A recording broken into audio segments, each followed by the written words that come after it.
जी अस्सलाम वालेकुम ऐं गुड मॉर्निंग सभिनी गरबातनि खे जेके असांखे जिथे जिथे ॾिसनि था उन्हनि सभिनी खे दिलि जी गहराइनि सां असां चऊं था भली कार पंहिंजी मॉर्निंग में ऐं उमेदु आहे तव्हां बिल्कुलु ठीकु ठाक हूंदो ख़ैर ख़ैरियत सां हूंदो मौसम ॾाढी ज़बरदस्त थी वई आहे का ख़बर नथी पवे त केॾी महिल मींहुं वसंदो केॾी महिल फुहार पवंदी केॾी महिल छिती उस निकिरंदी घुट थींदी सो अॻु में त ज़ाहिर आहे असां वटि कराची में सेप्टेंबर अक्टूबर थोरो गरम रहंदो आहे उमूमन पर हिन दफ़े थोरो मुख़्तलिफ़ रहियो आहे बरसातुनि जे करे सभिनी शयुनि जे करे ऐं जेके असांजा ॿिया शहर आहिनि ख़ासि तौर ते दादू लाड़काणो जेकबाबाद शिकारपुर नौशर फिरोज़ हिते चवंदा आहिनि चिट न कंहिंजो मिट सो उते शायदि थोरी घणी घुट हुजे बहरहाल अलाह कंदो उते मींहुं वसंदो कीअं आहियो अस्सलाम वालेकुम मुंसा तव्हां ठीकु आहियो मुंहिंजी तरफ़ां बि गुड मॉर्निंग उमेद आहे तव्हां सभु ठीकु ठाक हूंदा मां बि ठीकु ठाक आहियां ख़ैरियत सां आहियां गुड मॉर्निंग तव्हांखे बि बिल्कुलु तव्हां ज़बरदस्त ॻाल्हि कई आहे ॿ टे ॾींहंनि खां जेका आहे बारिश जेका आहे उहा सुठी पई पवे पर असांजे एरिया में जेको असांजो DHA क्लिफ्टन जो एरिया आहे राति बरसाति न पई आहे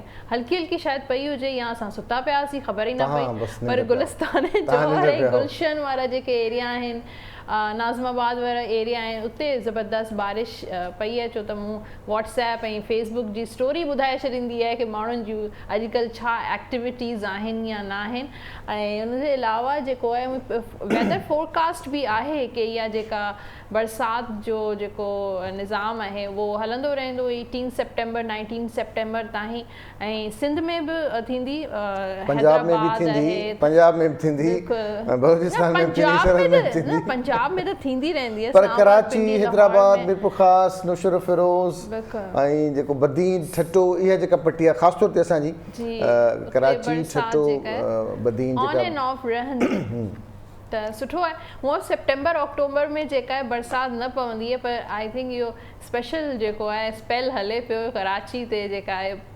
बरसाति थिए पई ऐं अलाह साईं जूं रहमतूं बरसनि पियूं त मज़ो अचे थो बरसाति खे ॾिसी ऐं ॿुधी ऐं इंजॉय करे बहरहाल बरसाति पई वसंदी रहंदी पर जेका महांगाई जी बरसाति आहे पाण उन ते बि ज़रूरु ॻाल्हायूं त ॾींहों ॾींहुं महांगाई वधंदी वञे पई असांजा कुझु टैक्सिस आहिनि जेके असां ॾियूं पिया खोड़ माण्हू टैक्सिस नथा ॾियनि या इनडायरेक्ट वे में टैक्सिस असांजा कटिया वञनि था मोबाइल जो कार्ड वठूं था त टैक्स ॾियूं था वरी जॾहिं कॉल कयूं था त उन ते टैक्स ॾियूं था ऐं हर शइ ते टैक्स आहे तेल वठणु वञो अटो वठणु वञो पेट्रोल वठणु वञो त मतिलबु ओवरऑल सभिनी शयुनि ते टैक्स इनडायरेक्ट वे में आहे ऐं सिधी सही अञा चवनि था टैक्स ॾियो उहो कीअं ॾिजे छा ॾिजे त अॼुकल्ह ऐं 2-3 सालनि खां इहा जेको टैक्स वारी जेका वबा आहे उहा वधीक फैलिजी वई आहे हर को माण्हू चवे थो की आख़िर इहा जेका जॾहिं इमरान ख़ान साहब जी गवर्नमेंट आई आहे टैक्स वधी वियो आहे टैक्स वबा रीज़न छा आहे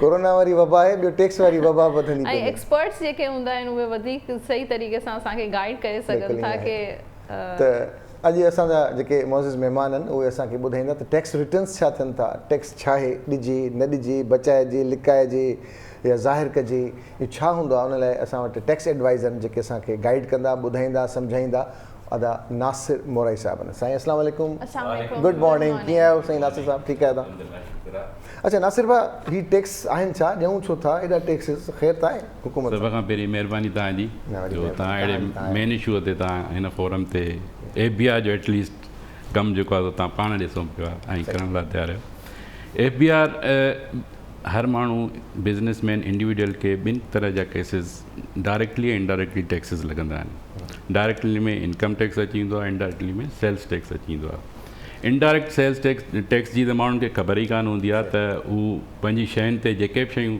ख़रीद कनि था उन ते टैक्स लॻे थो उहे पे कनि वेठा उन्हनि खे उनजी ख़बर ई कान हूंदी आहे ॿियो जेको फोकस अॼुकल्ह जेको FBI जो आहे त डायरेक्ट टैक्सिस ते डायरेक्ट टैक्सिस सां मतिलबु इनकम टैक्स जंहिंजी तव्हांजी इनकम आहे उन ते टैक्स सिर्फ़ु लॻंदो आहे हाणे पाकिस्तान जी टोटल पॉपुलेशन में जेके फाइलिंग आहे FBI में उहो सिर्फ़ु 30 लख या 31 लखनि ताईं फाइलिंग ॿिया माण्हू हेतिरे नेटवर्क में फाइल ई कोन था कनि उन जो रीज़न इहा आहे त माण्हू इन नेटवर्क में अचणु नथा चाहिनि डॉक्यूमेंटेड पंहिंजो बिज़नेस या लाइफ उनखे करणु नथा चाहिनि उन्हनि शयुनि खां भॼनि था उन में हिकिड़ो रोल FBI जो बि आहे त ज़्यादातर माण्हू चवंदा आहिनि त उहो लॻंदो आहे डिटेक्शन उन खे ई लॻंदी आहे जंहिंजो मीटर लॻल हूंदो आहे सो इन करे हू पाण खे रजिस्टर ई न कराईंदा आहिनि ABR में ऐं रिटर्न्स एन्युअल रिटर्न्स फाइल ई न कराईंदा पोइ उनजे करे उन्हनि खे बेतहाशा टैक्सिस लॻणु शुरू थी वेंदा आहिनि जेके फाइलिंग जे सूरत में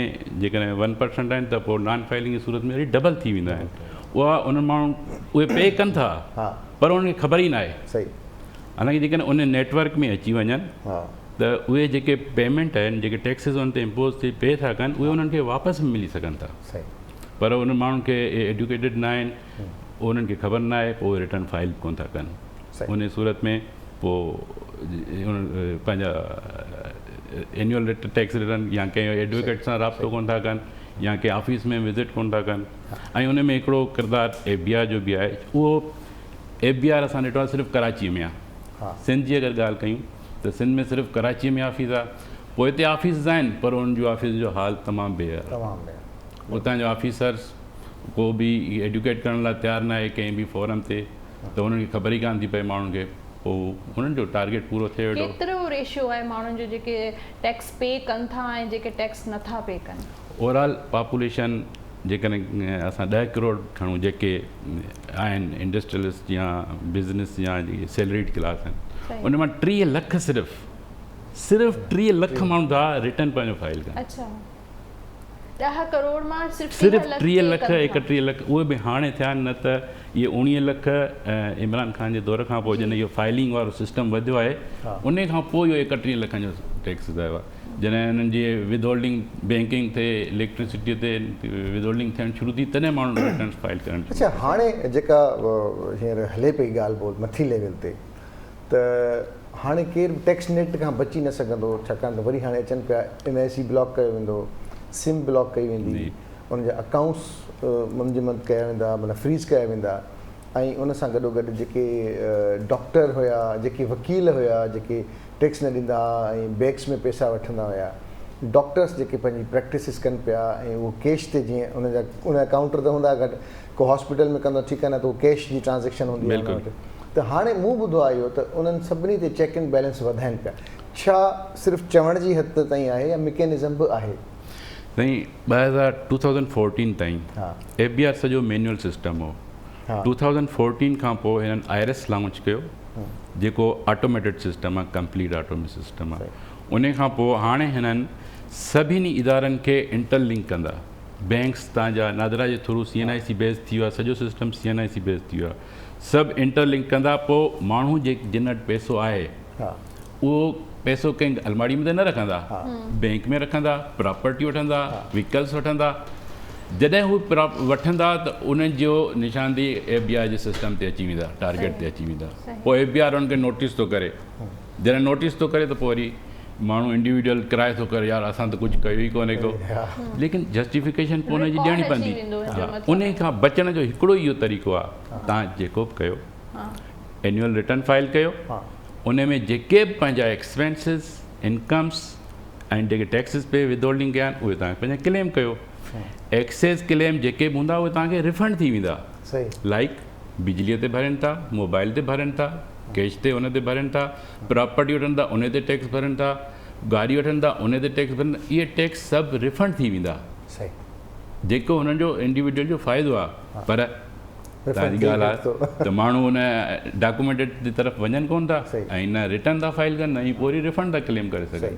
उहो पंहिंजो नुक़सानु था कनि, माण्हुनि खे नुक़सानु ई आहे, माण्हुनि खे नुक़सानु ई आहे। पर हीउ टैक्स जेको आहे उहो वधंदो वञे, GST जेको हर शइ ते लॻे थो त उहो हाणे वधियो आहे न। GST त उहो ई 17% ई रहियो आहे। हा, और कुझु रिड्यूस रेट अञा घटिया आहिनि। कुझु हिननि के 16% आहिनि, के 12% आहिनि, के 5% आहिनि जेके रिटेल स्टेज ते आहिनि। जीअं तव्हां वेंदा हूंदो शादी ते या हाणे तव्हांखे टैक्स लॻणु शुरू थी वियो आहे, तॾहिं त तव्हां जहिड़ा माण्हू किराए था कनि त असांखे टैक्स लॻी वियो आहे, टैक्स वधी वियो आहे। टैक्स हो, इहो पहिरीं टैक्स 17% हो, पर हिननि खे हाणे रिड्यूस रेट ते 5% रिटेल स्टेज ते करे छॾियो अथनि। रिटेल उन में बि नॉमिनेटेड रिटेल आउटलेट्स आहिनि पूरे पाकिस्तान में। अञा FBI इहो कमु कयो आहे त पूरे पाकिस्तान में हिकिड़ा नॉमिनेट कया अथनि रिटेल आउटलेट्स जंहिंखे डायरेक्ट एक्सेस ॾींदनि FBI सां।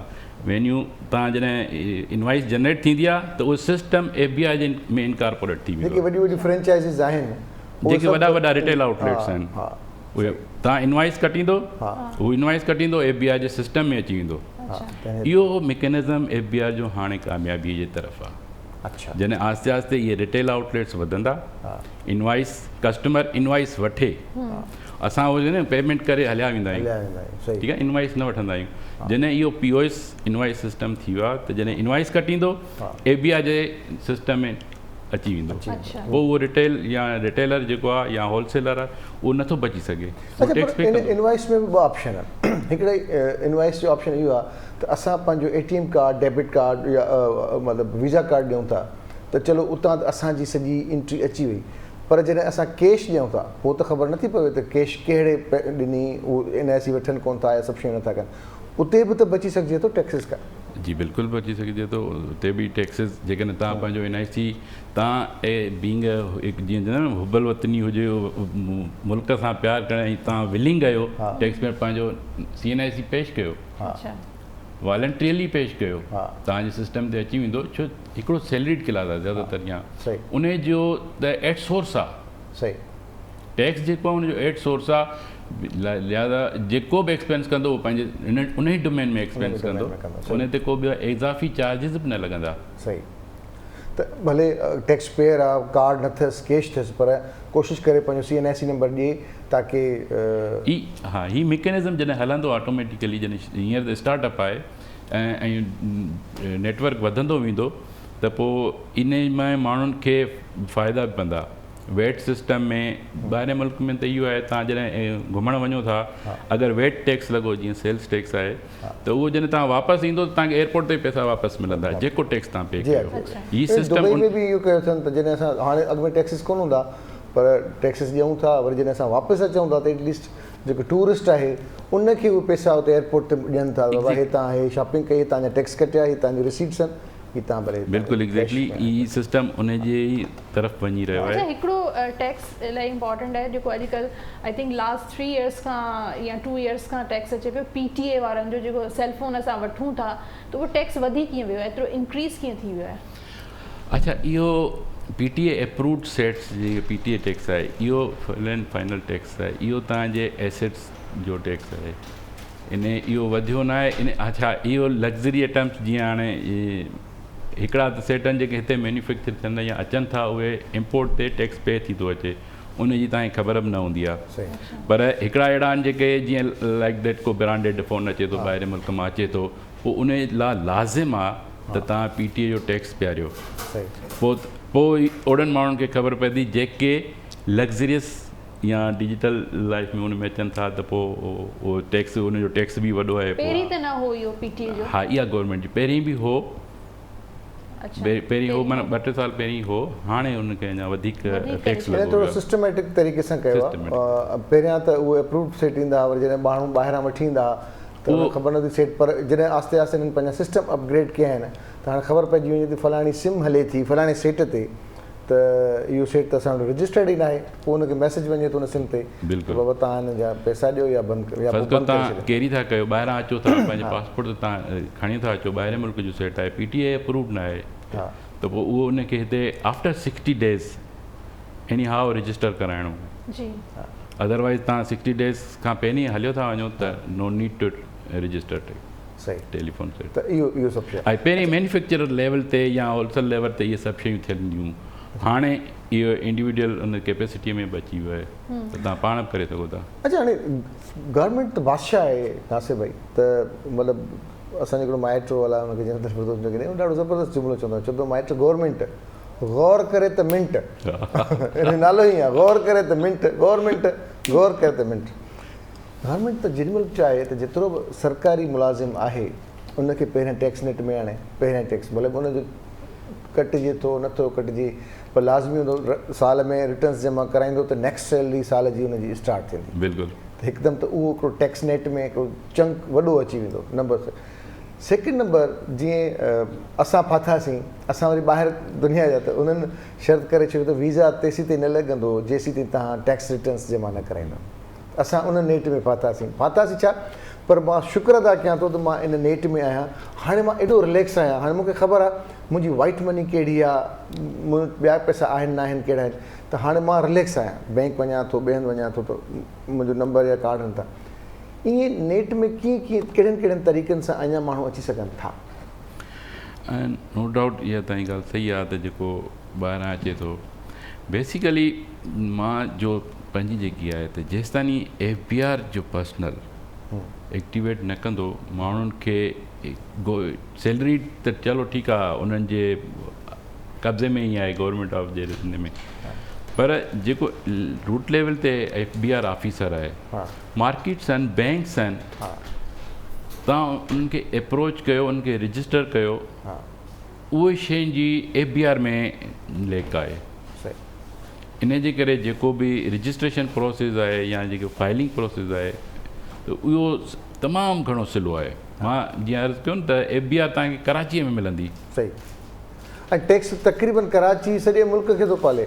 मतिलबु हाणे त रिसेंट जेका लालू खेत ऐं उनजी जेका मार्केट आहे असांजे फिडल बी एरिया जी, उनजो टैक्स हिकिड़ी मार्केट जो लाहौर, पिंडी ऐं इन्हनि सभिनी शहरनि खां वॾो टैक्स आहे। बिल्कुलु वधीक टैक्स सिर्फ़ु हिकिड़ी मार्केट जो। पर इहे ई असांजो टैक्स असांजे हैदराबाद जो या ईअं मुल्तान जो या कोयटा जो इहो टैक्स थी सघे थो एतिरो, पर जेसिताईं गवर्नमेंट चाहे गवर्नमेंट या गवर्नमेंट जा इदारा चाहिनि ई कोन था, एसियनि में वेठा आहिनि, मज़ो रिलैक्स आहे। ऐं ॿियो इहो आहे जेके रजिस्टर आहिनि उन्हनि वीचारनि ते ज़ुल्म आहे, बसि टैक्स मिले वेठो, टारगेट पूरो वेठो थियो, FBR ख़ामोश। सही ॻाल्हि आहे। जॾहिं टारगेट न थींदो ऐं इंक्रीज़ थींदो त ॾिठो हूंदो न त कीअं टारगेट वधंदा था वञनि हर साल ऐं थींदा था वञनि, पोइ इन इहो एक्शन थियनि था, वठनि था। अच्छा, टैक्स जेको पीआरंदड़ आहे उनखे फ़ाइदा कहिड़ा कहिड़ा थियनि था ऐं रिटर्न्स कीअं उनखे वापसि मिलंदा आहिनि? जेको annual tax return income tax जी ॻाल्हि आहे हिते, छो जो ॿ टैक्स आहिनि, मां तव्हांखे ॿुधायो डायरेक्ट हिकिड़ो एन्युअल इनकम टैक्स आहे, ॿियो सेल्स टैक्स इनडायरेक्ट टैक्स आहे जेको मंथली पंहिंजो बिज़नेसमैन पंहिंजो मंथली रिटर्न फाइल कंदो आहे। इनकम टैक्स में जेको रिटर्न एन्युअल फाइल कंदो उहो फाइलर थी वेंदो। लफ़्ज़ जेको फाइलर हले थो न, त तव्हां फाइलर थियो। फाइलर कीअं थींदो आहे? इनकम टैक्स जो एन्युअल रिटर्न फाइल कबो त फाइलर थी वेंदो।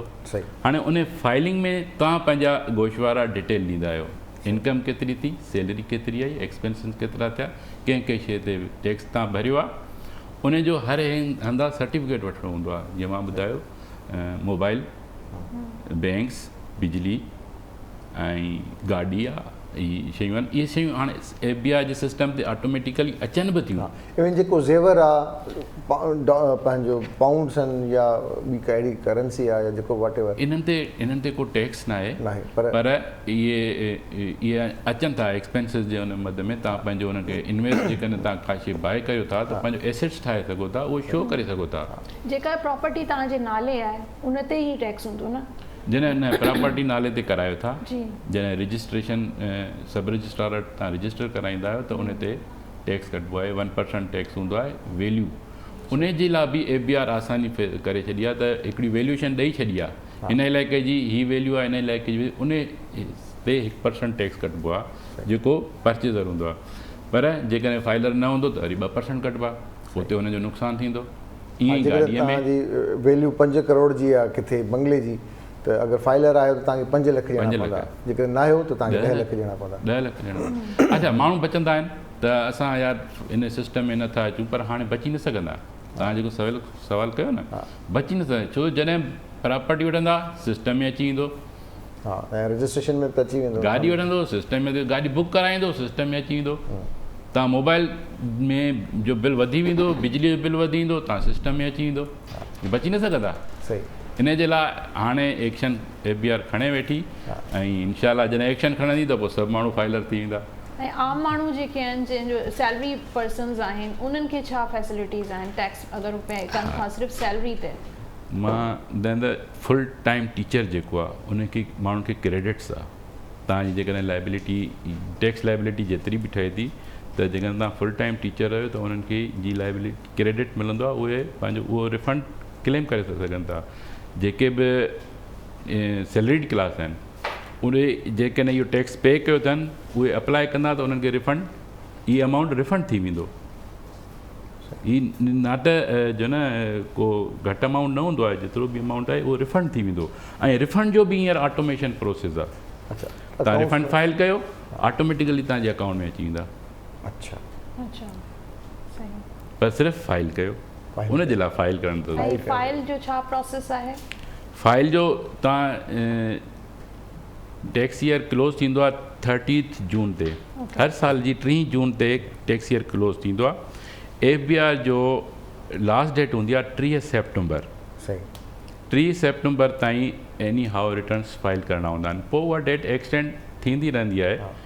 पोइ कॾहिं थी सघे थो न बि थिए, हिन साल शायदि चवनि वेठा त न बि थिए, न बि थिए, त माण्हू पंहिंजो एटलीस्ट सभु ऑर्गेनाइज़ करे डॉक्यूमेंट्स ऐं रिटर्न फाइल करे पोइ असां जहिड़ा खाद में वेठा आहिनि। सही सही, जिथे जिथे अच्छा, हाणे हिकिड़ो माण्हू आहे जेको चाहे थो त आउं फाइलर थियां, ठीकु आहे, उन नियत में बि आहे ऐं विलिंग बि आहे, पर थोरो उनखे केरु गाइड करण वारो न आहे, त फाइलर कीअं थिबो आहे? जीअं उनसां जो सवालु शायदि इन ई उनखे सेकेंड त आउं फाइलर कीअं थियां, मूंखे छा ॾियणो पवंदो, कीअं फाइलर थिबो आहे, केॾे वञिणो पवंदो आहे, इहो थोरो असांखे डिटेल में। ॿ शयूं आहिनि। हिकिड़ो जेकॾहिं तव्हां हिकिड़ो डिजिटल जी नो हवा आहे, तव्हां सिस्टम लैपटॉप मोबाइल यूज़ कयो था, त उन जी FBI जी साइट ते FBI जी IRS जेको आहे उन ते पंहिंजो तव्हां इनकम NTN जनरेट कंदो, नेशनल टैक्स नंबर तव्हां जनरेट कंदो, उन में रजिस्टर कराईंदो। जॾहिं तव्हां CNIC मोबाइल नंबर ऐं ईमेल पंहिंजी ॾींदो त हू तव्हांखे एनरोल करे छॾींदो। एनरोल करण खां पोइ हू तव्हां पंहिंजी रजिस्ट्रेशन कंदो त तव्हां छा था कयो, त तव्हां सैलरीड आहियो, बिज़नेस आहियो, बिज़नेस आहियो त केतिरा बिज़नेस आहे, जी उते ऑप्शन अची वेंदा आहिनि। पोइ एम्प्लॉई आहियो त किथे एम्प्लॉई आहियो, उनजो NTN एम्प्लॉयर थी था वञो। पोइ हू तव्हांजो NTN जॾहिं जनरेट थो करे त उन ॾींहं खां तव्हां FBR में रजिस्टर्ड थी वेंदो।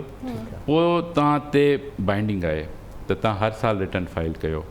उअई बि जंहिं माण्हू वटि जी इनकम सैलरीड जी 6 लाख रुपया आहे, बिज़नेस जी 4 लाख रुपया आहे, उन खां मथे ईयरली, ऐं प्लॉट आहे, फ्लैट आहे, त उनखे एनी हाउ रजिस्टर थियणो आहे, राइट। पोइ हू जॾहिं रजिस्टर थी थो वञे, पोइ पंहिंजी जेकॾहिं सैलरी आहे त डिपार्टमेंट खां एनुअल टैक्स डिडक्शन सर्टिफिकेट वठंदो, ऐं जेके बि एक्सपेंसिस अगरि कया अथई उहे पने ते लिखी उन साइट ते ईंदो, त उहे सभु शयूं उते पियूं आहिनि, उते इनकारपोरेट ऑनलाइन सिस्टम बि आहे।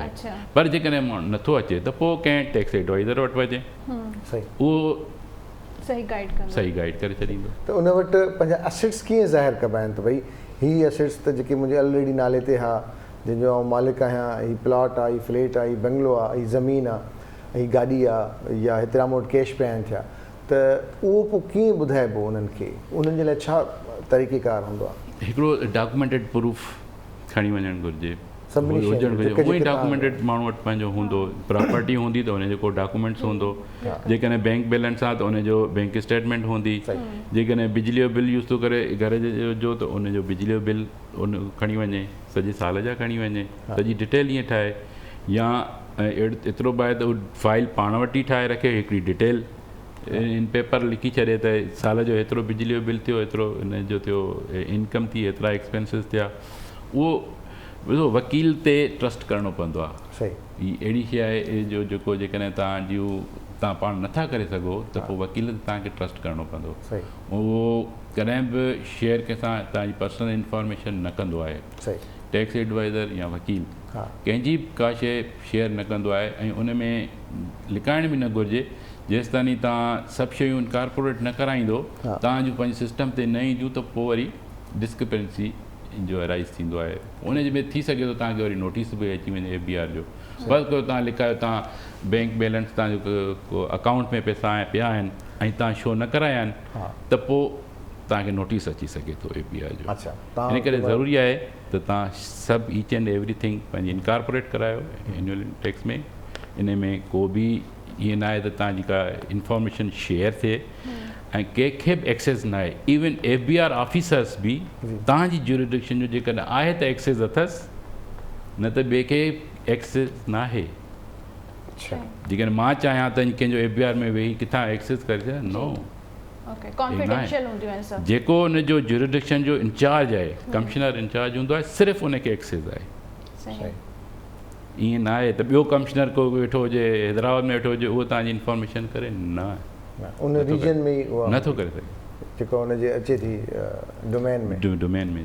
अच्छा, का प्रॉपर्टी जॉइंट प्रॉपर्टीज़ हूंदियूं आहिनि, शेयरिंग हूंदी आहे, उन में बि टैक्स सभिनी ते मतिलबु अगरि सभिनी जो एंटीएन ठहियलु हूंदो तॾहिं थींदो या? टैक्स लॻणु हिकिड़ी ॿी शइ आहे। ठीकु आहे।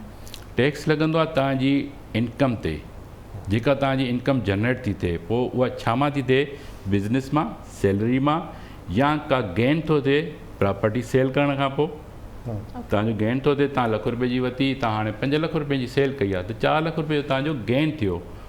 सही। इहे शइ उन में बि रिलैक्सेशन आहे। 4-5 सालनि खां मथे जी पुराणी प्रॉपर्टी त उन ते को टैक्स कोन्हे को। अच्छा, पुराणी जेका प्रॉपर्टी उन ते को टैक्स न आहे। उन ते को टैक्स कोन्हे को। तव्हां भली पोइ गेन तव्हांजो केतिरो बि थिए, भली ₹5 करोड़ पिया थी वञे, उन ते टैक्स न आहे। उहो बाक़ी जॾहिं रजिस्टर ट्रांसफ़र थींदी आहे त पोइ उन ते इहो एडवांस्ड विदहोल्डिंग टैक्स लॻंदो आहे, उहो 1%। अच्छा, खपाइण ते बि? हा, त मतिलबु वठण ते।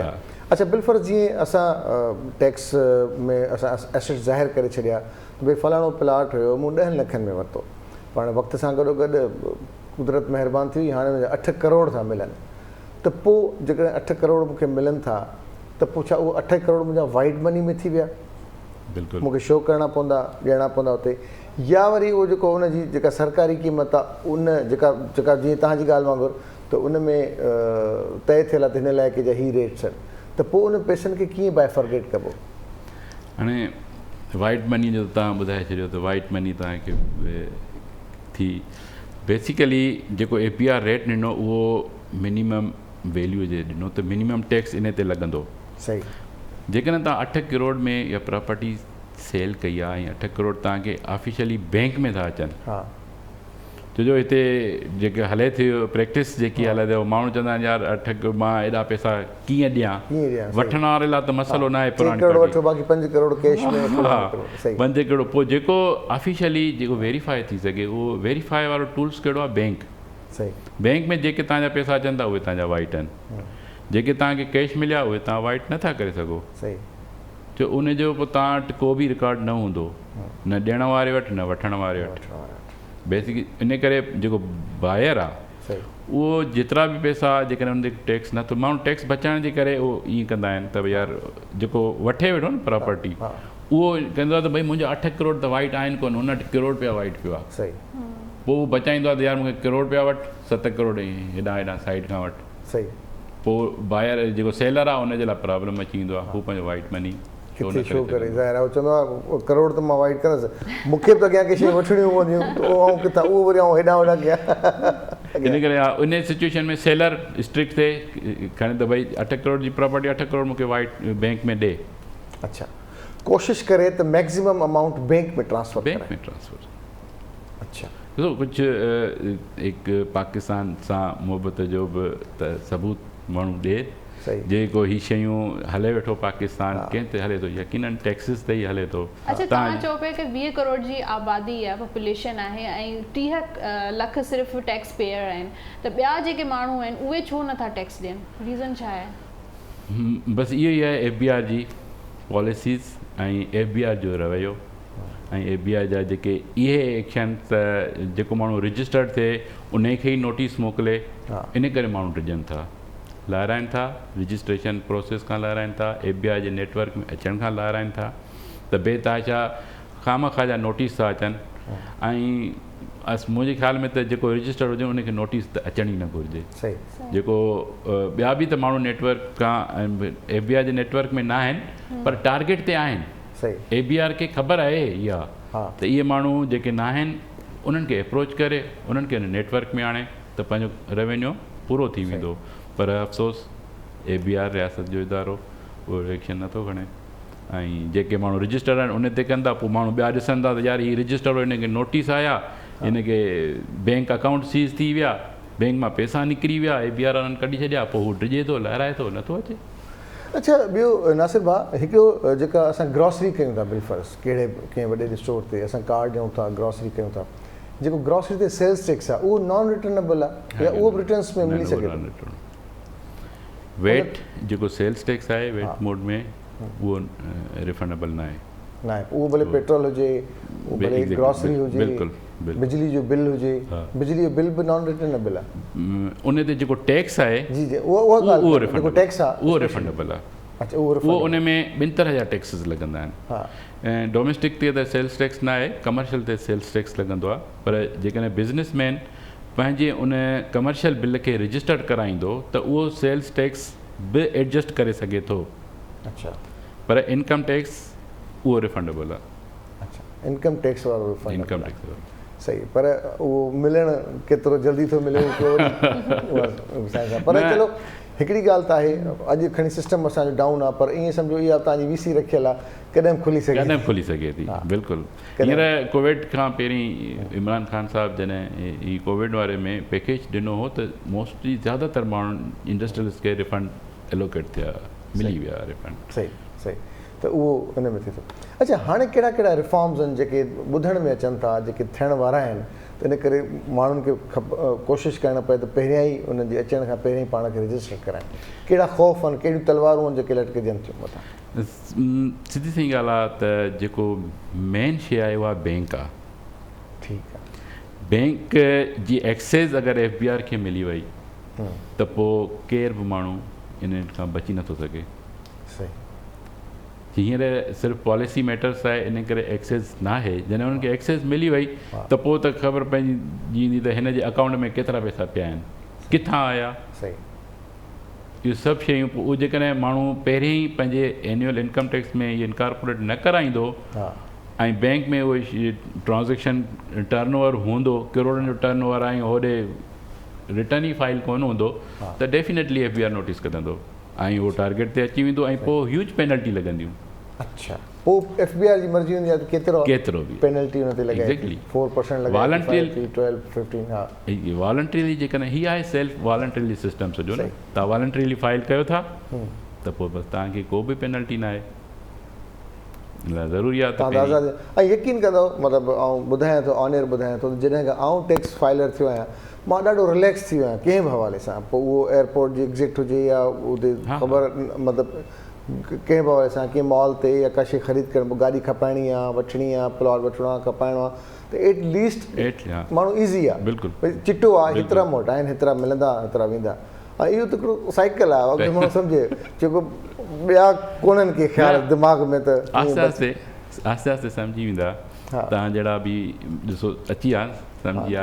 अॼु पहिरीं 11 लख हुआ, 12 लख, 19 लख, 31 लख, 50 लख, 1 करोड़ इनशाला थी वेंदो। ऐं माण्हुनि खे अवेयरनेस अची वेंदी आहिस्ता आहिस्ता, ऐं हिन नेटवर्क में अची वेंदा ऐं अचनि। FBR बि पंहिंजो पॉलिसीज़ रिलैक्स कयूं आहिनि ऐं बेनिफिट्स बि ॾिना आहिनि ऐं अञा वधीक ॾींदा, ऐं माण्हू अचनि, फाइलर थियनि, इन में को प्रॉब्लम न आहे। सही। अच्छा, ॿी ॻाल्हि जेका माण्हुनि खे रोके थी उहा इहा बि रोके थी त जेतिरा हेॾा वॾा वॾा सियासतदान आहिनि, वॾा वॾा होटल चेन्स आहिनि, वॾियूं वॾियूं फ्रेंचाइज़ीज़ आहिनि, उन जा जॾहिं साल जा टैक्स रिटर्न्स असां ॾिसंदा आहियूं ऐं पोइ ज़मीन आसमान जो फ़र्क़ु हूंदो आहे। जेके टैक्स ॾींदड़ आहिनि उहे बि त कूड़ ॻाल्हाइनि था न, उनखे कीअं इनकाउंटर थींदो उन्हनि जो? हा, इहे बि इन नेटवर्क में इनशाला फासंदा, पर माना हिकिड़ो त चलो उहे तॾहिं था कनि जॾहिं उहे पंहिंजूं सभु शयूं प्रॉपर ऑर्गेनाइज़ वे में, इहो आहे ऑर्गेनाइज़ वे में पंहिंजो टैक्स खे बचाइणु। सही, ठीकु आहे न। त उन्हनि एॾा हायर कया, उन्हनि चार्टर्ड अकाउंटेंट हायर कया, उहे उन्हनि टैक्सनि खे बचाइनि था। कीअं बचाइनि था? उन में कुझु ॾिनल आहिनि शयूं, कुझु एट सोर्स विदहोल्ड थियलु हूंदो आहे। माण्हू चवंदा आहिनि इन जो टैक्स पेमेंट घटि आहे, पर हुनजो विदहोल्डिंग एट सोर्स हुन खां वधीक हूंदो आहे। इन करे हुन जूं एडजस्टमेंट अची वेंदियूं आहिनि ऐं उहो टैक्स न लॻंदो आहे उन्हनि ते, पोइ थोरो पे थियलु हूंदो आहे। या उहो फॉरेन अकाउंट्स में कनि था या फॉरेन प्रॉपर्टी रखनि था जंहिंजी रिकॉर्ड न आहे। हा, इहो बि पहिरीं हूंदो हो त इन्वेस्टमेंट थींदी हुई, इहो आहे एसेट्स सां, इन जो टैक्स सां त पोइ जो तालुक़ु आहे। त माण्हू हितां प्रॉपर्टी ॿाहिरि मुल्क वठंदा हुआ ऐं वठंदा वेंदा हुआ, पोइ ही हाणे इन सभिनि जो रिकॉर्ड जॾहिं अची वियो त पोइ के छॾे भॼी आया, कंहिं उते खपाए छॾियूं, कंहिं खे जेको नोटिसिस बि अची विया आहिनि। इहो इदारो आहे जंहिंजो इहो सॼो कमु आहे FBR जो। जेके बि पाकिस्तानीज़ आहिनि उन्हनि जूं ॿाहिरि मुल्क में प्रॉपर्टियूं आहिनि, उन्हनि जी इन्वेस्टिगेशन करणु ऐं पोइ उन्हनि खे हिते नोटिस करणु, उन्हनि जी मनी ट्रेल घुराईंदा आहिनि प्रॉपर उनजी इन्वेस्टिगेशन थींदी आहे, पोइ जेकॾहिं माण्हू वटि हूंदी आहे सभु शइ त उनखे क्लियर चिट मिलंदी आहे, जेको न त उन ते वरी टैक्स इम्पोज़ कंदा आहिनि। सही।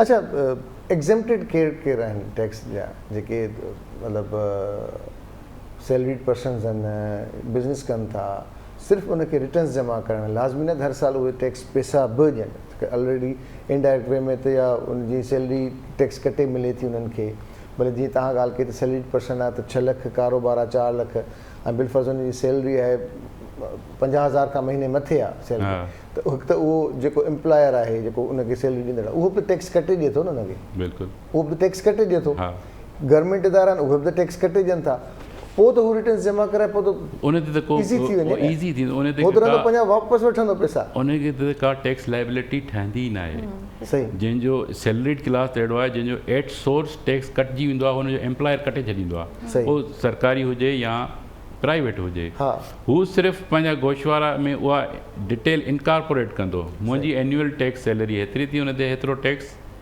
हो, हेतिरो टैक्स कटिजी वियो, त उन ते वधीक टैक्स पेमेंट थींदी न आहे। अगरि जॾहिं एक्सेस विदहोल्डिंग थियल आहे लाइक दैट के बैंक कटी आहे, बिजली वारनि कटी आहे, त उहे वरी उन्हनि खे क्रेडिट रिफंड कॾहिं कॾहिं त ईअं थींदो आहे त माण्हू या वॾा इदारा जेके आहिनि से पंहिंजे मुलाज़िमनि खे टैक्स कटे चवंदा आहिनि, बाबा हे तव्हांजो टैक्स कटिजी हे तव्हांजी सैलरी आहे, जॾहिं हू वियो साल में पंहिंजा रिटर्न जमा करणु चयो तुंहिंजे मद में त टैक्स आयो ई कोन्हे को, वियो काॾे, त या त हू पंहिंजो सेठ खां वठे या कंपनी खां वठे, या पोइ हू काॾे वञे, उते करे छा अगरि का अहिड़ी नौबत अची वञे थी बिलफर्ज़? न, पहिरीं त जेकॾहिं टैक्स कटियो आहे त उहो पंहिंजे एम्प्लॉयर वटि वञे, ठीकु आहे, उन खां सर्टिफिकेट वठे, ऐं जेकॾहिं एम्प्लॉयर हींअर एक्सेस अची वियो आहे सभिनी वटि, ऐं जॾहिं इनरोल थींदो आहे उन खां पोइ उनजे खे हाणे एक्सेस FBI ॾेई छॾियो आहे इंडिविजुअल में, त तव्हां पंहिंजो ॾिसी सघो था त तव्हांजो टैक्स कंहिं कंहिं कटियो आहे। सही। जॾहिं हुन ते चेक कंदो त ख़बर पवंदी त मुंहिंजो टैक्स कटियो आहे ऐं न पियारियो वियो आहे, त उहो पंहिंजे एम्प्लॉयर खां ते रुजू कंदो ऐं हुन खां सर्टिफिकेट वठंदो। सही। ऐं जेकॾहिं उहो सर्टिफिकेट नथो ॾिएसि त नथो ॾिएसि त पोइ वरी FBI खे ॿुधाइणो पवंदो। अच्छा, हा बिल्कुलु। न, आई थिंक सर्टिफिकेट ॾेई छॾींदा आहिनि, सर्टिफिकेट के आहिनि न ॾींदा आहिनि, जेके एम्प्लॉइज़ खे ॿुधाईंदा त टैक्स कटिजी वियो, पर जॾहिं हू पंहिंजा रिटर्न जमा कराईंदो आहे त उन ख़बर हूंदी आहे तव्हांजा त टैक्स कटे ई कोन्हे को, बल्कि तो ते त टैक्स लागू ई नथो थिए, त पोइ हू एम्प्लॉयर कोशिशि कंदो आहे त टैक्स उनखे ॿुधाए करे ABR खे अप्रोच करे हिकिड़ी राइटिंग में एप्लीकेशन ॾेई छॾे, ABR एक्शन खणंदो हुन ते एम्प्लॉयर ते, ऐं उहो ई पियारींदो जेकॾहिं कटिजी वियो आहे त, उनखे मज़ीद इंडिविजुअल खे पियारण जी ज़रूरत न पेश ईंदी। अच्छा, पेंशन ते बि टैक्स आहे? न, पेंशन ते टैक्स न आहे, भले केतिरी हुजे। पेंशनर जेको पेंशन आहे उहो पेंशन बि खणे थो ऐं ॿिए हंधि वरी किथे कमु करे थो, उतां सैलरी खणे थो, उन सैलरीअ ते टैक्स लॻंदो, बाक़ी पेंशन ते पहिरीं जेकी आहे पेंशन उन ते न लॻंदो। अच्छा, माना हिकिड़ी पेंशन ते टैक्स न आहे, हिकिड़ी पेंशन ते? हा, फर्ज़ कयो अहिड़ा माण्हू आहिनि जेके रिटायर आहिनि, पेंशन खणंदा वरी ॿिए हंधि किथे कमु था कनि, फर्ज़ कयो ॿिए कंहिं इदारे में कमु था कनि, त उनजी सैलरी उतां खणे थो त वरी पोइ उन ते टैक्स लॻंदो, सैलरी ते लॻंदो, पेंशन ते न लॻंदो। पेंशन जीअं हलंदी हले पई जीअं अचे पई, पर उन ते गवर्नमेंट जा ऑलरेडी लॻल आहिनि, आर्म फोर्सिस ते आहिनि, इन्हनि ते कोन्हनि को, उन्हनि जी शहीदनि ते आहिनि, उन्हनि ते टैक्स कोन्हे को, फुल टाइम टीचर खे क्रेडिट आहे, ईअं सीनियर सिटीज़न ते आहे, असां मीडिया वारनि ते माना को कोन्हे को, त पोइ असांखे थोरो को रिलैक्सेशन हुजे, हाणे त एॾो टैक्स वधाए छॾियूं जो ॻाल्हि ई छॾे, न तव्हां सभु मीडिया वारा जॾहिं अची वेंदो त पोइ थी सघे थो गवर्नमेंट तव्हांजे लाइ को क्रेडिट सोचे। हा, मूंखे लॻे थो त हाणे इन ते को मीडिया वारनि खे एहतिजाज करणु खपे थो, हाणे असांखे त घटि में घटि छॾियो, कोशिशि कयूं था। बहरहाल ॾाढो अहिड़ा प्रोग्राम अरेंज कंदो ऐं माण्हुनि खे अवेयरनेस ॾींदो त डेफिनेटली ABR बि मीडिया जे बारे में सोचींदो। ज़रूरु ज़रूरु, वरी महिरबानी आहे नासिर, तव्हां ॾाढो ज़बरदस्त ॻाल्हियूं ॿुधायूं, सम्झायूं, कोशिशि कईसीं सम्झण जी, सम्झाइण जी, ॿुधाइण जी।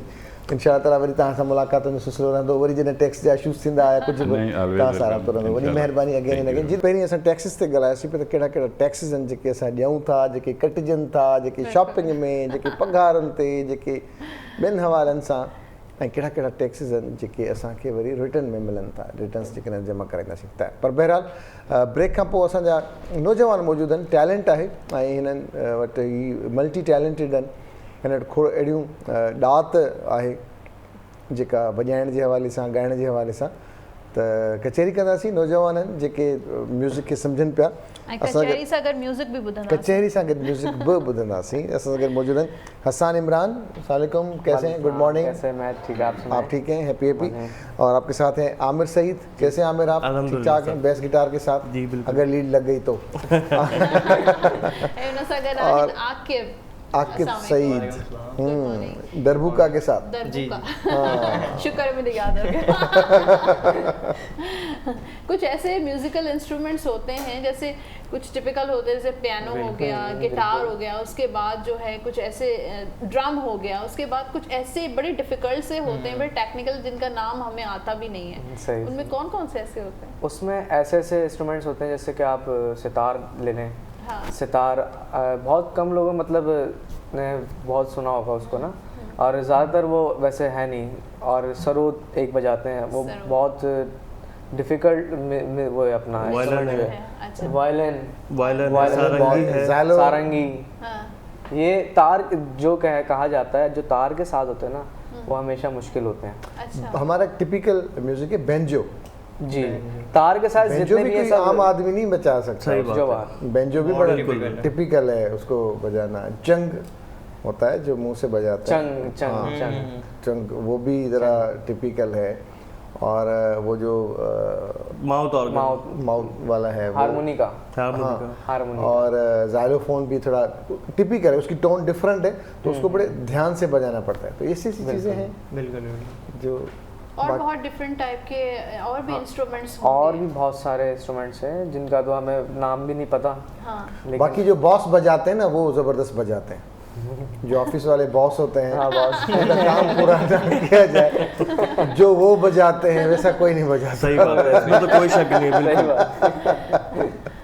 तो वो बड़े माहिर हैं अपने बजाने के। आप लोग इतनी कम एज के हैं तो कब से बजा रहे हैं ये इंस्ट्रूमेंट? मुझे कम से कम मुझे 7 साल हो गए होंगे, 6-7 साल। तो मतलब पैदा होते ही आपने ले लिया था क्या? आप यही देख लें, मतलब हमारी खुद की एकेडमी है। अच्छा जी, तो हम लोग वहाँ पर मतलब मैं सिखाता हूँ वहाँ पे। ओके। तो सब पूरा दिन का काम यही होता है, सिर्फ वहाँ पर सिखाते ही रहना बस। अब आप देख लें कि एज देखें, उनके काम देखेंगे, कह नहीं सकता। तो ऐसे लोगों को देख के ही तो मिसालें बनी कि छोटे पैकेट में बड़ा धमाका। बिल्कुल। तो आपको कितना टाइम हो गया है और आपको सिर्फ ये बेस गिटार ही आता है या और भी? नहीं, मुझे काफ़ी इंस्ट्रूमेंट्स आते हैं। गिटार भी आता है, मैं पियानो भी बजाता हूँ, और रिदम की कुछ चीज़ें, इलेक्ट्रिक ड्रम है, मैनुअल ड्रम है। ये तो बेसिकली मेरी जो आइडेंटिटी है, जो मैं प्रॉपर जो बजाता हूँ, बेस गिटार प्ले करता हूँ। तो आपने सीखा है या? बिल्कुल सीखा है अपने बड़ों से। असल में हमारी पूरी फैमिली म्यूजिक फैमिली है। अच्छा। तो बस देख के वो शौक होता कि यार सीखते गए, देखते गए, तो फिर एक दिन आया प्रोफेशनल। आपके वालिद जो है वो वायलिन बजाते हैं? वो बिल्कुल वायलिन बजाते हैं। तो आपने वो नहीं सीखा? वायलिन मैंने बहुत कोशिश की सीखने की। अच्छा। लेकिन मैं 1 हफ्ते में भागा हूँ। मेरी नेक में दर्द हो गया, मतलब सब हंस रहे थे घर में, मुझसे नहीं हो सका। बहुत डिफिकल्ट इंस्ट्रूमेंट है वायलिन। ब्लाइंड है, इसके गिटार के फ्रेट्स होते हैं ना, ये हमें सारी की दिखती हैं इस पे। वो बिल्कुल फ्रेटलेस है, इस पे कुछ भी नहीं देख सकते आप, बस वो दिमाग और दिल से होता है उसका सारा। तो आपका ना दिल लगा वहाँ ना दिमाग। हाँ, वो मैं नहीं कर सका, बहुत मुश्किल। कबूल किया ना, दिल लगा वहाँ पे।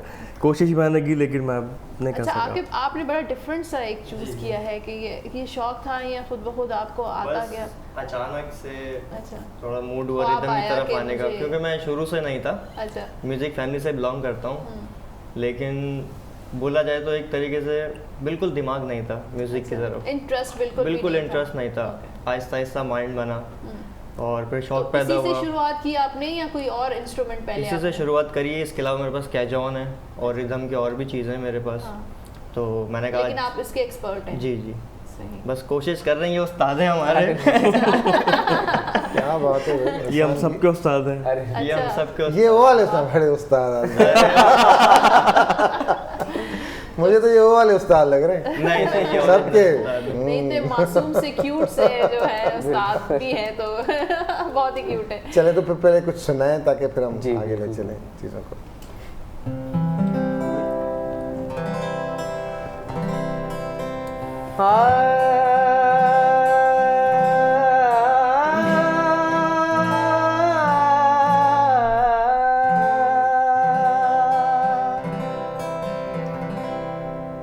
तेरे बिना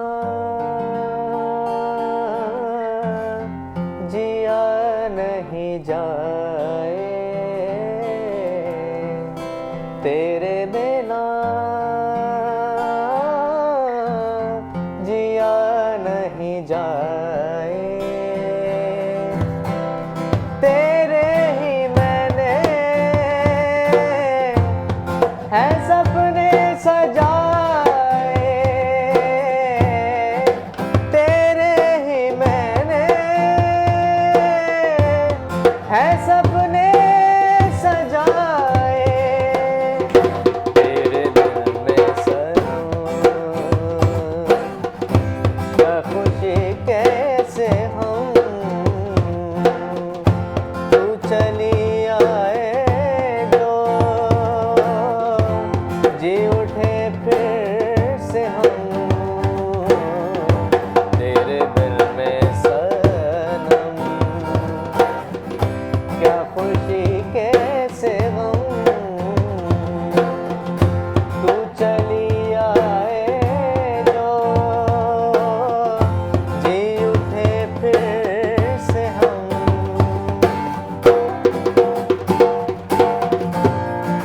तू जो नहीं तो क्या है गम,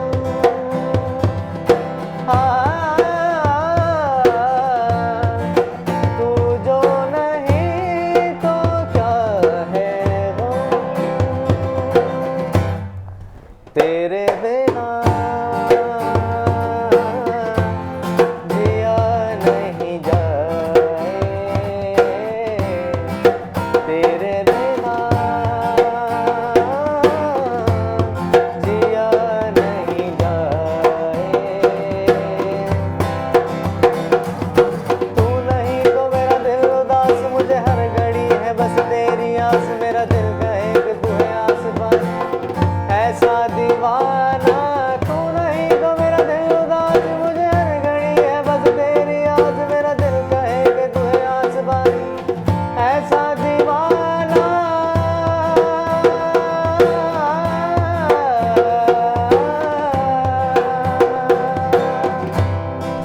तेरे बिना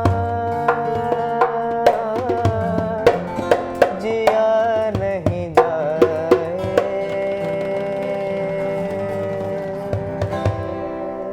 क्या बात है हसन, Thank you. क्या बात है। जबरदस्त। आपको कैसा लगा सुनते हुए? बहुत सुनता रहता हूँ माशाल्लाह से। नहीं, उस सुनने में और इस सुनने में बड़ा फर्क है। बहुत ज़्यादा फर्क है। आप सिंगिंग नहीं करते? नहीं, मैं इतनी सिंगिंग, मैं बैक वोकलिस्ट वैसे करता हूँ जब हमारे शोज वगैरह होते हैं तो बैकिंग वोकल हम लोग करते अच्छा, हैं। जब भी सिंगिंग का होता है आप सिंगिंग आप ही करते हैं? जी, सिंगिंग करते हैं proper। अच्छा, सही। अच्छा हसन, ये जो आपने गाना सुना ये तो हमारे बड़ा अच्छे खान साहब जो हैं फरहद ये शफकत अमानत अली का गाना है ये तो। फ्यूजन बैंड, तो ये तो उनका गाना फ्यूजन। शफकत के बाद जो आए वो आए हमारे रमीज़ मुख्तार, उनका रमीज़ मुख्तार, वो मेरे बहुत अच्छे बड़ी दोस्त हैं। अच्छा। तो उसके बाद फिर कोई और आए, अब खुर्रम इकबाल बाद में आए। तो ये आप तो उनके गाने गाते हैं, अपने गाने बनाए? जी, अपने भी बनाए मैंने बहुत सारे, शायरी वगैरह सारा हाँ, कुछ शायरी आपस वगैरह में? सब। यंगस्टर्स के लिए कुछ बनाए जो ऐसे कॉलेज वाले हाँ, से होते हैं? यंगस्टर्स उनके लिए भी तो बनाए, आजकल के देख के थोड़ा। आजकल तो टिकटॉकर्स के लिए बनाते हो है ना? टिकटॉक नहीं, टिकटॉक वो अलग लोग हैं, वो टिकटॉक वाले जो हैं। हाँ, वो मैंने उनके लिए बनाए जो आजकल के जो चल रहे हैं, जैसे सॉन्ग चल रहे हैं आजकल रोमांटिक सॉन्ग्स। रोमांटिक्स नहीं, जैसे कि जिसमें बीट्स होती हैं जो मतलब कि वूफर फुल मतलब ऐसे चलता है, आप कोई गाड़ी में लगाएं Fast तो आपको, track। हाँ फास्ट ट्रैक आप गाड़ी में लगाएं तो पता लगे कि यार ये है कोई मतलब। आपको पता चलेगा अरे ट्रैफिक वाला भी था क्या? अरे सिग्नल भी बंद था, चलो वही। नहीं, पता है फास्ट ट्रैक से एक मोटिवेशन भी मिलती है, एनर्जी मिलती है, और आप सैड सॉन्ग सुनेंगे तो आप उसी में गम में ही गमज़दा हो जाएंगे। ऑलरेडी गम इतने हैं तो और ज़्यादा ऐसे। पता है। लेकिन हम लोग जो होते हैं ना, हम लोग लोगों को सुनाते कुछ हैं और हमारी लिसनिंग कुछ और होती है। सही। हम लोग सुनते ज़्यादातर क्लासिकल हैं, क्लासिकल हो गई और बहुत सारी मतलब जो चीज़ें नहीं सीखते हैं। हाँ, जो चीज़ें हमें मतलब हमें सिर्फ लोगों को सुनाना है वो, लेकिन लोगों को हम सुनाएंगे वही जो लोगों को पसंद है, लेकिन हम लोग सुनेंगे वो जो हमें पसंद है। कॉलर है हमारे सॉफ्ट जो है पसंद है। सॉफ्ट तो कोई सा भी, लेकिन उसमें थोड़ा सा हम लोग Classical हाँ touch होना क्लासिकल चाहिए। कुछ क्लासिकल पे कुछ और भी याद आ गया, बताता हूँ। अस्सलाम वालेकुम, गुड मॉर्निंग। हेलो, अस्सलाम वालेकुम, गुड मॉर्निंग। वालेकुम वालेकुम अस्सलाम। अदी शाज़िया कहिड़ो हाल आहे? अल्हम्दुलिल्लाह दादा तव्हां कीअं आहियो? मां त ज़बरदस्त, हिप फिट टिप टॉप, लश पश हैप्पी हैप्पी। अॼु म्यूज़िक ॿुधो पिया? बिल्कुलु बिल्कुलु ॿुधूं था। अदा जी मतलब मौसम भी ॾाढी सुठी लॻी पई आहे अॼु, ॾाढी ॾाढी ज़बरदस्त मौसम। गोश्त पियो आहे तव्हां वटि? अदी सुकल जी जी अदा सुकाईंदा आहियो न गोश्त खे, उहो पियो आहे? हा ताज़ा पियो आहे। पियो आहे न दी? जी जी अदा बिल्कुलु पियो आहे अञा। बसि पोइ 2 कलाक लॻंदा मूंखे हालात पहुचण में, मूंखे लॻे थो अॼु जेकर एॾी सुठी मौसम आहे त। हा अदा बिल्कुलु अदा, इहो न पचाईंदासीं तव्हांजे लाइ। हा तव्हांजे लाइ सुकल गोश्त बिल्कुलु बि न पचाईंदासीं। न दी, मूंखे खाइणो ई सुकल गोश्त आहे, सची ॿुधायांव। अदा तव्हां मूंखां प्रॉमिस वठो। जी ॿियो कुझु चवणु चाहियो पिया तव्हां? हा दा बिल्कुलु, मूंखे इहो चवणो आहे त उन ॾींहुं तव्हांजे नंढड़े जी बर्थडे हुई त मूं प्रोग्राम न ॾिठो, अमीअ ॾिठो। त अमी कल्ह टियों ॾींहुं खां वठी पर चए पई त मतिलबु अदा सजाद खे मतिलबु नंढड़े जी बर्थडे जी मुबारक हुजे। हा न, वॾी महिरबानी अदी, थैंक यू वेरी मच। इहे तव्हांजूं अम्मा जूं महिरबानियूं आहिनि। कुर्बत महिरबानी जी कहिड़ी ॻाल्हि आहे, तव्हां त असांजा पंहिंजा आहियो। बिल्कुलु अदी बिल्कुलु बिल्कुलु, ख़ैर सां 10 सालनि जो थी वियो आहे। माशाअल्लाह ऐं अमी जी मतिलबु इहो आहे त जेका मतिलबु सिंगर आया आहिनि इन्हनि खे चयो त मोहम्मद अहमद जे नाले सां मतिलबु कोई मतिलबु विश करेसि, कोई सॉन्ग एॾो ज़बरदस्त मतिलबु बर्थडे जे हवाले सां ॿुधाईंदा असां। ज़रूरु ज़रूरु अदी, नालो ज़रूरु खणनि मोहम्मद अहमद जो। हा मोहम्मद अहमद नालो आहे। हा बिल्कुलु अदा, असांजी खोड़ सारियूं दुआऊं आहिनि तव्हांजे। थैंक यू वेरी मच अदी शाज़िया, अल्लाह तव्हांखे आबाद कंदो, ख़ुशि कंदो। Thank U very much.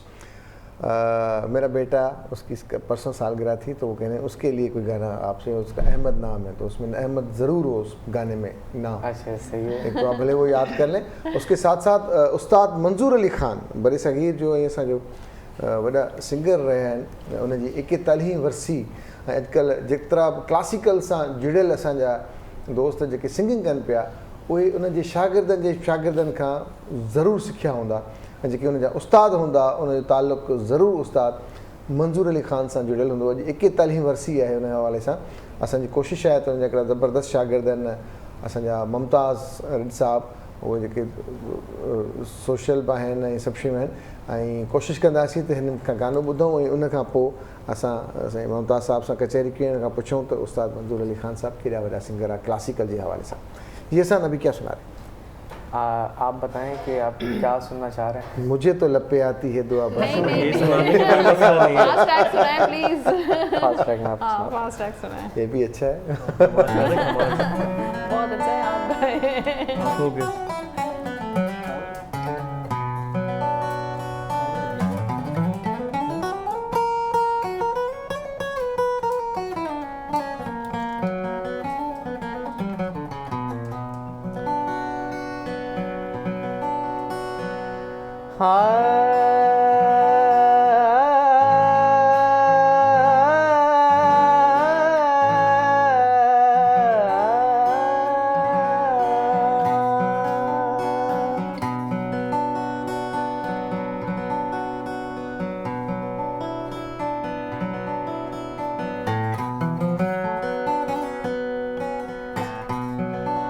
तू जो नहीं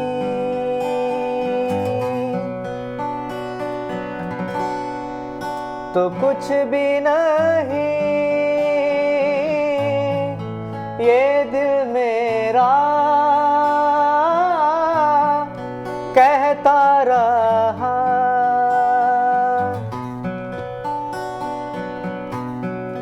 कह दो जरा ये प्यार है, ये प्यार है, ये प्यार है।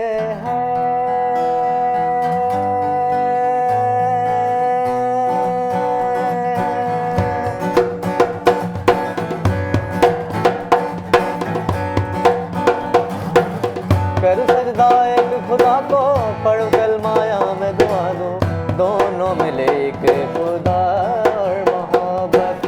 कर सजदा एक खुदा को, पढ़ कलमाया में दुआ दो, दोनों मिले एक खुदा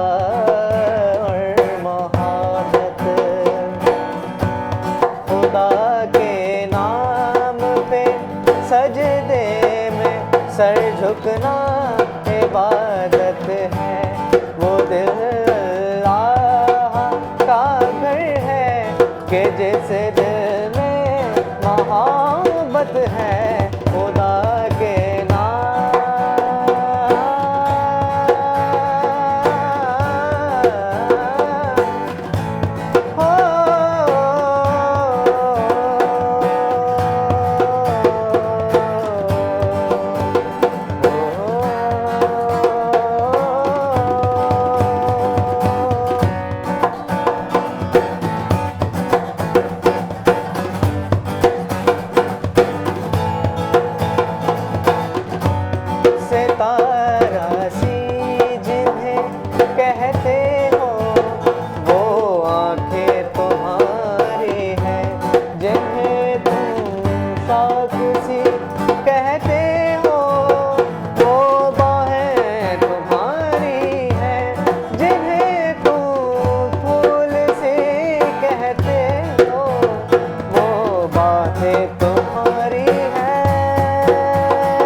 इंशाल्लाह इसको कंटिन्यू कराते हैं। अभी कॉल पे हमारे साथ मुमताज़ साहब हैं।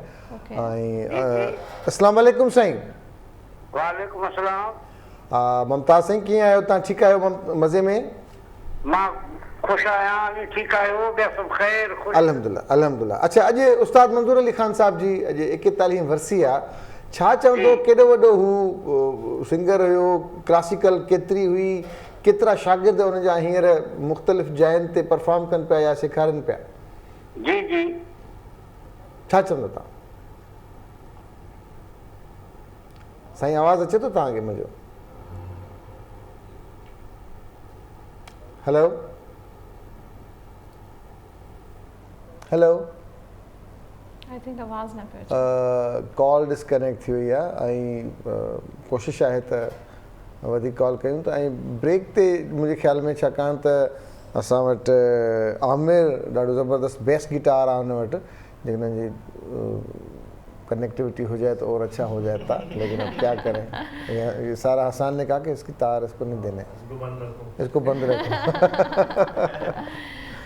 तो इसलिए। मैं आकिब से बात कर रही थी कि मैं कह रही थी कि इसी शौक को आप कंटिन्यू करेंगे या आगे कुछ और भी प्लान है? कुछ और प्लान तो बहुत है। अच्छा, लेकिन सरप्राइज विद हाइड नहीं, थोड़ा बहुत बता दें हर किसी का एक सरप्राइज होता है। अच्छा, एक छुपी हुई दास्तान होती है जैसे। ओके, कुछ दास्तानें हमें ऐसे भी पता मोटिवेशन को जो छुपा हुआ है। अच्छा, तो ये दास्तान दिल में ही दबा के नहीं नहीं बिल्कुल कुछ टाइम बाद इंशाल्लाह। अच्छा, तो म्यूजिक से रिलेटेड ही कुछ करेंगे अब? बिल्कुल। अच्छा, जी, सही। कुछ नया सीख रहे हैं? कोशिश जारी है। कुछ नया सीख रहे हैं? जी जी बिल्कुल। सिंगिंग की तरफ या बजाने? नहीं, है रिदम में ही, अच्छा रिदम कोशिश और आगे जाने की। अच्छा अच्छा चलिए हमारे अब तो असांजो वरी थी विया मुमताज़ साहब सां। मुमताज़ साईं तव्हांखे मुंहिंजो आवाज़ु अचे थो? साईं तव्हांखे आवाज़ु अचे थो मुंहिंजो? हेलो आवाज़ु अचे थो साईं? हाँ मूं तव्हांखां सवेर सवाल पे पुछो त उस्ताद मंज़ूर अली ख़ान साहब वॾा गायक रहिया क्लासिकल जे हवाले सां, हुननि जो केतिरो कद काठ रहियो, उन जा केतिरा शागिर्द आहिनि जेके हींअर मुख़्तलिफ़ जॻहियुनि ते पाण उस्ताद आहिनि, तव्हां छा चवणु चाहींदव? खान साहब मंजूर अली खान जी असां तो तमामु वॾो क्लासिकल फनकार आहे। सही उन सिको हले थो सिंध में राग जो वो खान साहब मंजूर अली खान आहे। अच्छा उस्ताद मंजूर अली खान जा शागिर्द सही। तव्हांजो आवाज़ु कटिजी थो अचे, तव्हां वटि शायदि सिग्नल जा मसइला आहिनि मुंहिंजे ख़्याल में। ऐं दिल जे कलाम खे क्लासिकल ऐं निम क्लासिकल अंदाज़ में जेको गॾे ॻायो आहे उहो नवाण आहे तमामु वॾी। सही सही। तंहिं करे खान साहब असां खां 41 साल थी विया आहिनि त उन 41 वर्षी आहे, पर असां सम्झूं था खान साहब असां सां गॾु आहे, छाकाणि त हुनजो तमामु घणो पोरियो आहे। बिल्कुलु ख़ासि तौर ते सिंधी माण्हू उनजो अहसान विसारे ई कोन था सघनि। सही सही। खान साहब मंजूर अली खान इदारो बिल्कुलु शागिर्दनि खे पंहिंजी औलाद वांगुरु ट्रीट कंदो हो। गुलज़ार अली खान हुजे, मोहम्मद यूसुफ हुजे, वहीद अली हुजे, या असांजा ॿिया दीन मोहम्मद गमसाल हो, अनवर हुसैन विस्तुरो आहे, भाऊ ख़ुदा बख़्शे रिद, मोहम्मद यूसुफ लाशारी, हुनजा तमामु घणा शागिर्द आहिनि। हनीफ़ उस्ताद हनीफ़ लाशारी बि हुन जा शागिर्द रहिया। हनीफ़ लाशारी हुनजो शागिर्द आहे। हनीफ़ जो ॿियो भाउ आहे गफ़ूर वाहिद। उस्ताद गुलज़ार खान जो शागिर्द आहे, पर मंजूर अली खान जो ॾाढो उस्ताद थे। सही सही ॾाढो उस्ताद सही था चओ सही था चओ। अक्सर जी जी असीं पंहिंजो फ़र्ज़ु सम्झी मंजूर अली खान जी वरसी कंदा आहियूं। हर साल 41 वरसी आहे, ऐं असां पंहिंजो इहो फ़र्ज़ु था सम्झूं, छाकाणि त हुनजो वॾो पोरियो थियलु आहे राग जे हवाले सां, या जेका हुनजी सिलेक्शन आहे ख़ासि तौर ते सही साहिब जी, सचल जी, हमल जी, इहा तमामु उनमें तमामु खणी नवाण आंदी आहे। बिल्कुलु ईअं आहे। अच्छा हाणे क्लासिकल असां वटि उन अंदाज़ में ॻाई वञे थी, तव्हां सम्झो था सिंधी क्लासिकल? क्लासिकल आउं सम्झंदो आहियां, ॻाईंदो आहियां, छाकाणि त आउं मंजूर अली खान खे तमामु घणो वेझो रहियुसि, बाबा जो दोस्त हो। सही। हू ॼाओ त शिकारपुर में, पर हुनजी ख़ैरपुर में बि सही। असांजे वॾनि सां हुनजा फाइती वारा तालुकात हा। हिते जॾहिं वेझे दर में ईंदा त असां वटि हुनजो क़याम तमामु घणो हो। तंहिं करे असां त हुनखे महफ़िलुनि में, निजी महफ़िलुनि में बि सिख्या जो वॾो इदारो। सही। उस्ताद सिंगार अली सलीम साहब जो बि मतिलबु उनजो बि असरु रहियो इन हवाले सां, उन्हनि जी संगत जो, ऐं जेको लॾो हुयो उन वक़्त जे हिसाब सां उहो ॾाढो शानदार हुयो ॻाइण हवाले सां। हेलो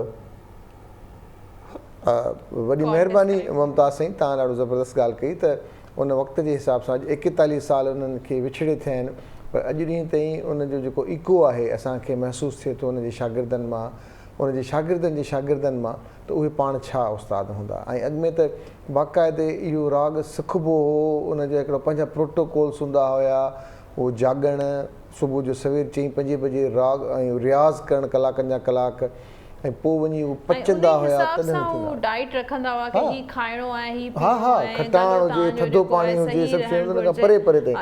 अॼुकल्ह त तव्हां प्रोग्राम खां आधा घंटा पहले अब तो हम बिरयानी और जब तक कोल्ड ड्रिंक ना पिए तब तक तो आवाज़ नहीं निकलती अंदर से।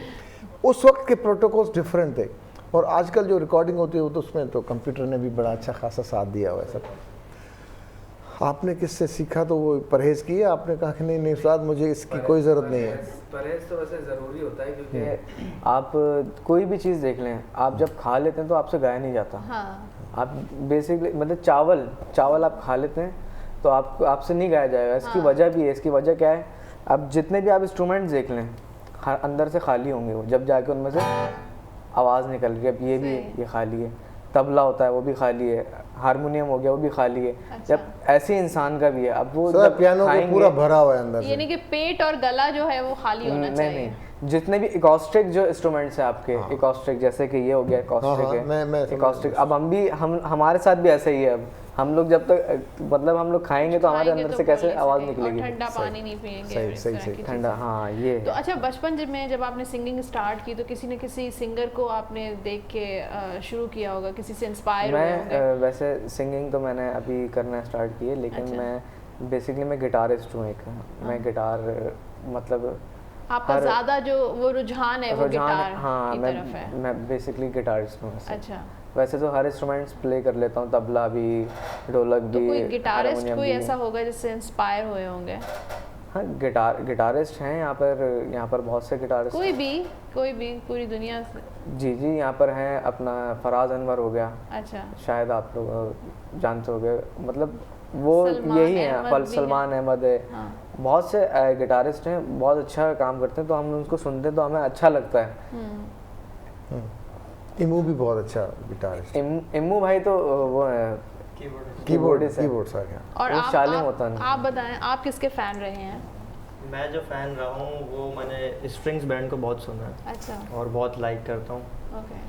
और उसमें ड्रमर हमारे आहद नियानी होते हैं। अच्छा उनको बहुत गौर से देखते हैं? बहुत सिर्फ पूरे शोज में सिर्फ पूरा कॉन्सेंट्रेट मेरा उनके ऊपर होता था। अच्छा, तो वहीं से एक जज्बा उठा रिदम का। हाँ। एक अंदर से आर्ट आने लगा रिदम का। गाते तो ये, नचाते तो आप लोग हैं। सही बात है ना, नचाते तो आप लोग हैं। बिल्कुल। तो चलते हैं बड़े भाई के पास यार। बिल्कुल। बड़े भाई पहले ही वो कह रहे हैं वो चले ये बहुत अपसेट सीन हो गया, लेकिन अच्छा एंजॉय हो गया माशाल्लाह। अच्छा, आप मुझे बताएं कि आप किससे इंस्पायर हैं, कोई किसी के फैन हैं?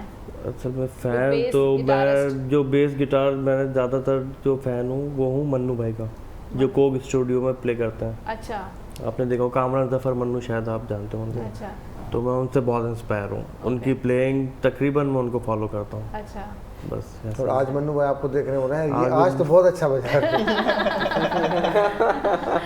चले, कोई बात नहीं, नेक्स्ट टाइम कर लेंगे। तो आप क्या सुना रहे हैं? आप ऐसा कोई सुना है कि हम नींद से उठ जाग जाएं? नींद से जाग सोचना पड़ेगा ऐसा कुछ।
बस हमारी लगरी में मोहे सुंदर मुख दिखला जा,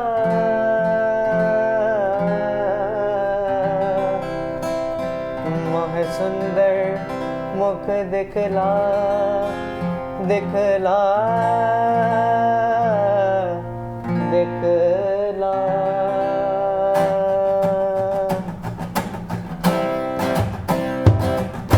सा सा सरे सा नि दा सा सरे सा नि नि बामा नामा नि दा सा सरे सा नि दा सा सरे सा। हो कदिया मिल सांबल यार वे, हो कदिया मिल सांबल यार वे, मेरे लूलू चीख पुकार वे, मेरे लूलू चीख पुकार वे। कदिया मिल सांबल यार वे, हो कदिया मिल सांबल यार वे।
जान कहार वे, मुझे मिलना जान कहार वे।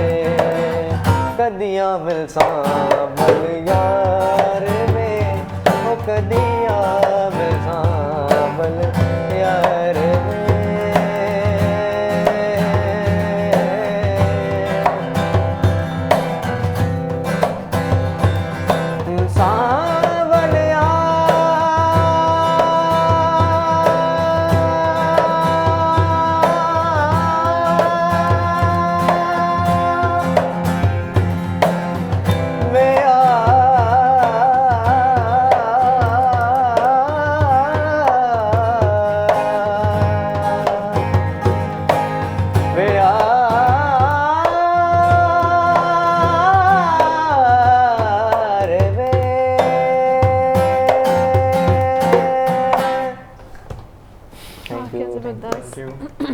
क्या बात है, क्या बात है। क्लासिकल और इसमें ये जो सीखते हैं आपके सारे गामा पादानी सा और फिर वापस आ जाएं, तो आजकल लड़के शौक रखते हैं इसमें? तो आजकल तो कहते हैं ना हम तो बाय बर्थ बड़े ज़बरदस्त सिंगर हैं। नहीं, आजकल ये होता है। अच्छा, इस चीज़ में आपको ना बहुत रियाजत चाहिए होती है। अच्छा। आपको इसमें हारमोनियम पे आपको रियाज करना पड़ता है, लेकिन आजकल के लोग हैं, आप उनको बता के जाएंगे कि आपको ये रियाज करना है, वो ट्यून निकालना स्टार्ट हो जाएंगे उसमें।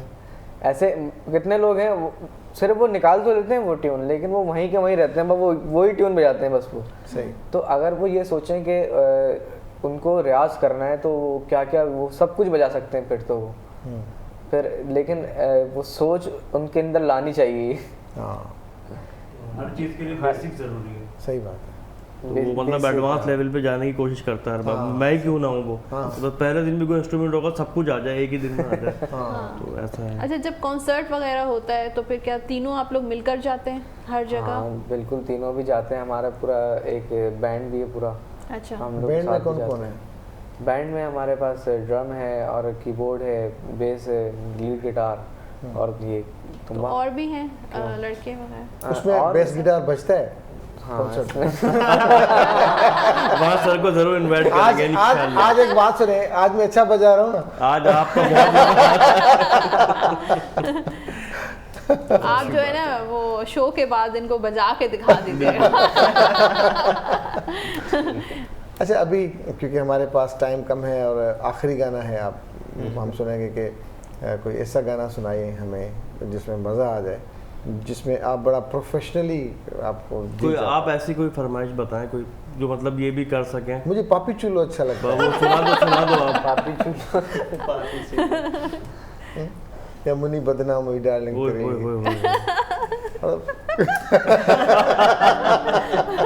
देखिए ना मेरी पसंद बड़ी मुश्किल है तो इसलिए कोई फास्ट ना दें हसन। पाकिस्तानी पाकिस्तानी सुनाएंगे यार। तो कोई सुना दें कोई जबरदस्त पाकिस्तानी। मिली नगमा सुनाना चाह रहे हैं। नया OST एक ड्रामे की यहाँ की सुनाता हूँ मैं आपको। चलें।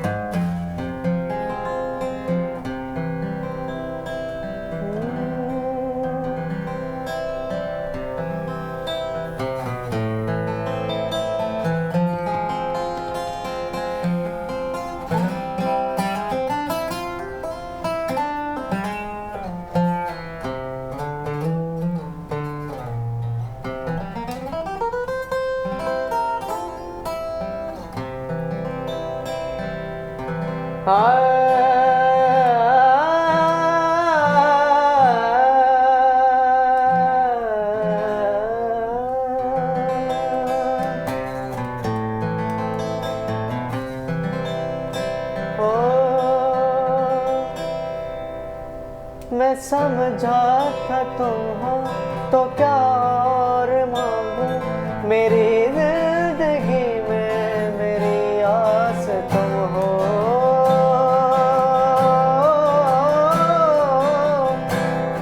मैं समझा था तुम हो तो क्या और मांगू, मेरी जिंदगी में मेरी आस तुम हो। ये दुनिया नहीं है मेरे पास तो क्या है, ये दुनिया नहीं है मेरे पास तो क्या। मेरा ये भरम था मेरे पास तुम हो, मगर तुमसे सीखा मोहब्बत भी हो तो दगा कीजिएगा मुकर जाइएगा। कभी कभी ये मुझे सताए, कभी कभी ये रुलाए, कभी कभी ये मुझे सताए, कभी कभी ये रुलाए। फकत मेरे दिल से उतर जाइएगा,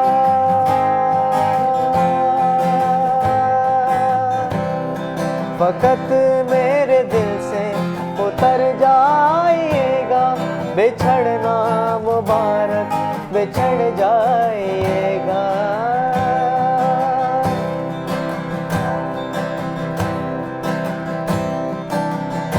छूटते जा रहे हैं सहारे, कोई रोके कोई तो पुकारे।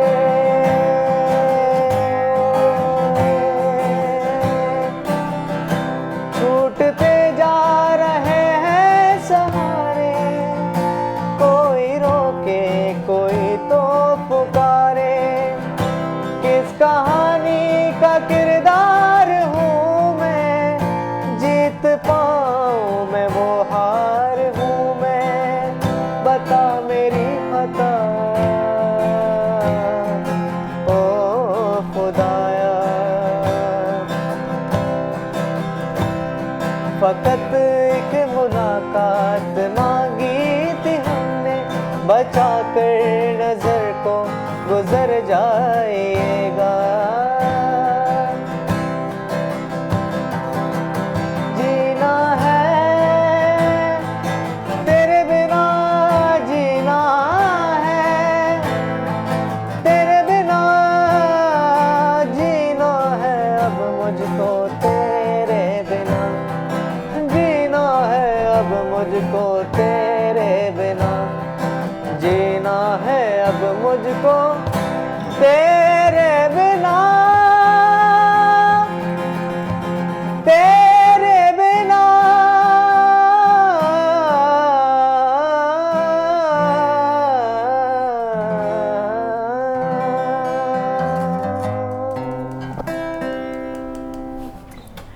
क्या ज़बरदस्त बात है। अच्छा ये बताएं कि जो शायर होते हैं या जो सिंगर्स होते हैं उनके पीछे एक स्टोरी होती है, एक लव स्टोरी होती है, कोई ब्रेकअप्स होते हैं उसके बाद वो सिंगर बनते हैं और शायर बनते हैं, तो क्या वाकई आपके साथ भी ऐसे कुछ हुआ? नहीं, मेरे साथ ऐसा कुछ अभी उभर रहे निकल रहे नहीं, गाने ऐसे आप गा रहे हैं ना थोड़े से उस तरह। हाँ, मैं गाता वैसे इस टाइप के गाने हूँ वैसे। किसी को रख के जहन में फिर नहीं, किसी को रख के नहीं गाता, लेकिन मैं इस टाइप के मतलब स्लो सॉन्ग होंगे और गज़ल हो गई, मैं वैसे हारमोनियम पकड़ के वो गज़ल गीत में इस टाइप की चीज़ें गाता हूँ वैसे। चले, बहुत अच्छा लगा हसन आपको सुन के और बड़ा मज़ा आया, और आप गिटार के साथ आपने हमारी जो मॉर्निंग है वो फ्रेश कर दी। वो कहते हैं ना कि म्यूजिकल मॉर्निंग जो है रूह की ग़िज़ा होती है, तो उम्मीद है आप लोगों की मॉर्निंग भी हमने जो है ना फ्रेश कर दी होगी। Thank U very much. Thank U sir. Thank U very much Aamir. और सुनने का, बैठने का मैं क्या कर सकता हूँ। बस आपने देखा और मैं समझ गया। चले इंशाल्लाह नेक्स्ट अभी हम रखेंगे और आमिर के साथ, और हम इंशाल्लाह आमिर को ही सुनेंगे। तो इंशाल्लाह बड़ा अच्छा लगा। टीम है, टीम ने अच्छा परफॉर्म किया। समझ ले कोई भी एक प्लेयर होता है जो मैच जिता दे, तो आज सबने मैच जिताया है। आज मैं इनका कोच था। नहीं, आज आप 12th प्लेयर थे। चले, अच्छा लगा, बड़ा अच्छा लगा, मज़ा आया यंगस्टर्स के लिए, और आप मोटिवेशन है उन यंगस्टर्स के लिए जो चाह रहे हैं कि इस फील्ड में आए और काम करें और आगे बढ़ें। अपने शौक को कंटिन्यू रखना चाहिए, अपने स्टडीज के अलावा भी ये सारी चीज़ें भी चलती रहनी चाहिए। जी दोस्तों, सगळे असांजो प्रोग्राम पंहिंजी पुॼाणी ते पधो। इंशाल्लाह वरी मुलाकात कंदासीं सेम टाइम ते। अल्लाह हाफ़िज़। अल्लाह ने के बाद।